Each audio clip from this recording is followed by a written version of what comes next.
I offered to undress in court and made the famous joke that I have only one mark on my body, is the circumcision mark.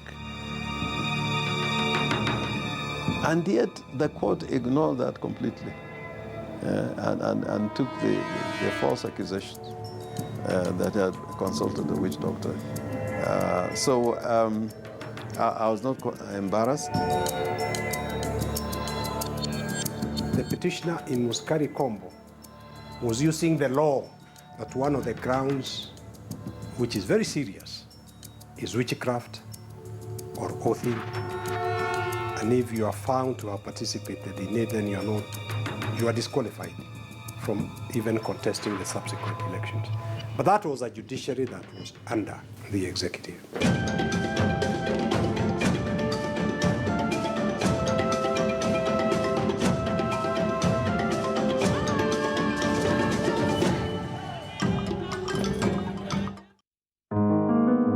When Kenyans went to the polls on Tuesday, December 29th in 1992 to elect the first ever batch of members of parliament, after the return of multi-party politics in Kenya, Musikari Kombo was among them.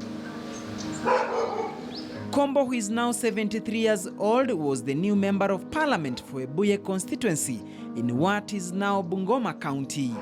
He had won his parliamentary seat in the first ever general election after the return of multi-party politics in Kenya in 1992.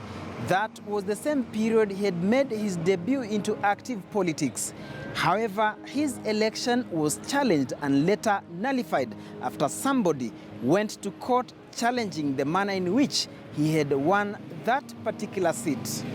This is Duncan Haemba for KTN's Untold Story.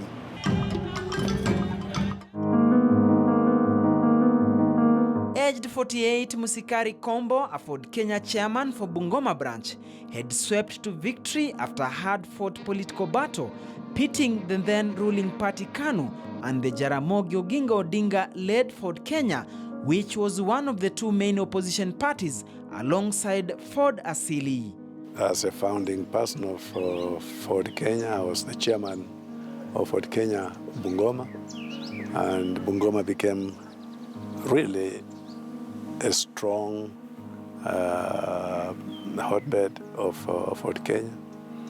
I think the system didn't like it, so they looked for ways of, if we weaken Bungoma, maybe all these other things can be, other people can disappear from, or we can weaken them and so on. So they went for me and fabricated the famous story of Julia Silulu. Went to court. But a man by the name Joseph Maloba Elima went to court to challenge Kombo's election, the election petition 64 of 1993. It was Joseph Maloba Elima versus Charles O'Hare, who was the returning officer of Webuye constituency, and Musikari Kombo, who was a successful candidate for Webuye constituency during the parliamentary election held on Tuesday, the 29th of December 1992. Maloba accused Kombo of using witchcraft to win and therefore sought the nullification of his election. The petitioner claimed that on the night of 25th December 1992, Christmas Day, Musikari Kombo organized and administered an oath known as Julia Silulu, meaning a bitter bite. The ritual was alleged to have been performed at the house of one Ben Wafla at Bohonyi village, where the object of the oath was allegedly to compel or bind supporters to vote for him during the election 4 days later on the 29th December. Any Bukusu man or any Muluya knows that we have no oathing that is binding, that if you do this, this will happen. We have nothing like that. But it was a fabrication. In fact, Julia Silulu is more of a denial, than saying it binds you. And for 2 years, Kombo was embroiled in a fierce court battle as he fought tooth and nail to retain his parliamentary seat. Knowing too well that he was facing a battle of his young political life then, he shopped for the best legal minds in town. James Orengo was my lawyer. He put up a spirited fight, supported by George Captain. They put it up a spirited fight. They proved everything. Everything. You know? When the man said, I had cuts all over, I offered to undress in court and made the famous joke that I have only one mark on my body, is the circumcision mark that I have on my body. Because, and I told the judge, can I undress? They said, no, no, no, no. So if they believed I had marks on my body, why didn't they allow me to bear? And my lawyers were fighting. Those days were all sorts of, accusations. Your opponent would come up with as many allegations if you had won the elections. And as lawyers sometimes say, you plead widely, even if you don't have the evidence, you just plead widely. But I can say for one, that in that particular case,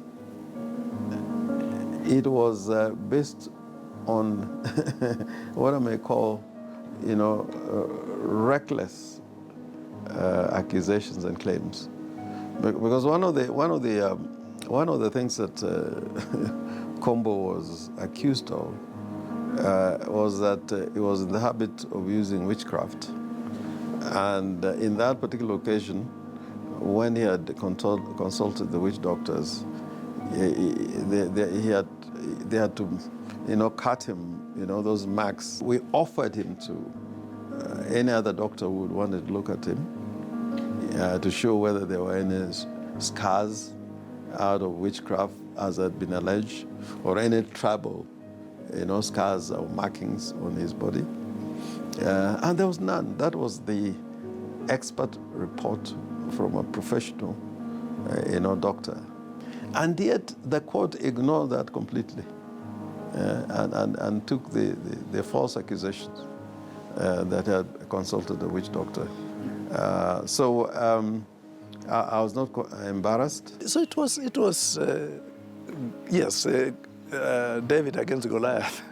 But this time David did not win. But Goliath, through their system, managed to get away with it. But I don't think, in the end, when I fought corruption, I think David was winning against Goliath. The former legislator says it was tough confronting what he still insists were pure fabrications. In fact, the burden was very heavy, especially for my community. A lie is being told and being used that does not exist in my community. That was a burden, a very heavy burden on me. And over the years, of course, I've explained and explained and explained. I don't think the community believes in it.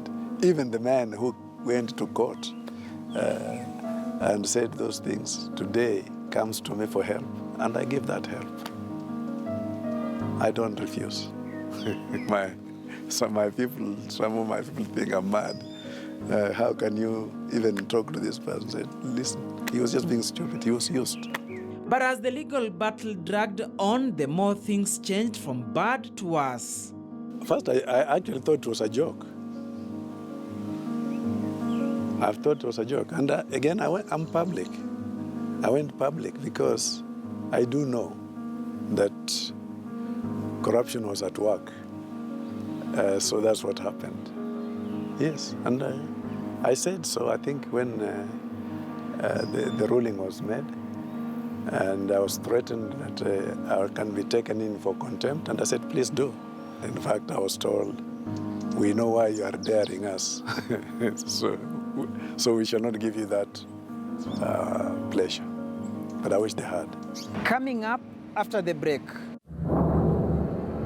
Judges, particularly the white judges, thought witchcraft is something, oathing and witchcraft is something in the minds of the Africans. So if you have subjected the voters to oathing or witchcraft, then the elections could not possibly have been free. I sat back and I said to myself, He's working for his masters. And I left it at that.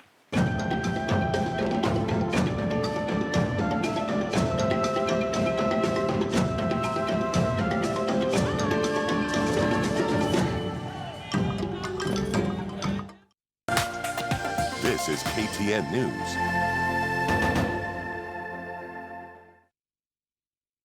Usifurahi juu yangu, adui yangu, niangukapo mimi, nitasimama tena.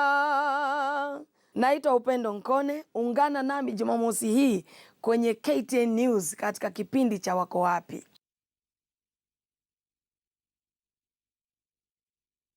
When someone you love becomes a memory, that memory becomes a treasure. That is why we at the Standard newspaper would like to lend you our support in honoring your loved ones during your time of loss. Place a notice from as low as 5,000 shillings only. All you need is the obituary notice, a photo, and a copy of your ID. Contact telephone 0719-012-555 or simply visit any of the Standard ad centers countrywide. The Standard, Kenya's bold newspaper. You in the pollution? Yes, you. Dry throat? Strepsils. Gal in the smoke with a raspy voice? Strepsils. Hello, in the downpour with a scratchy throat? Take Strepsils. Get soothing relief for any throat irritation. Strepsils with its medicinal ingredients will heal the harm down to your throat from external factors. Strepsils. Strepsils for a dry, itchy, raspy, scratchy throat. This is KTN News.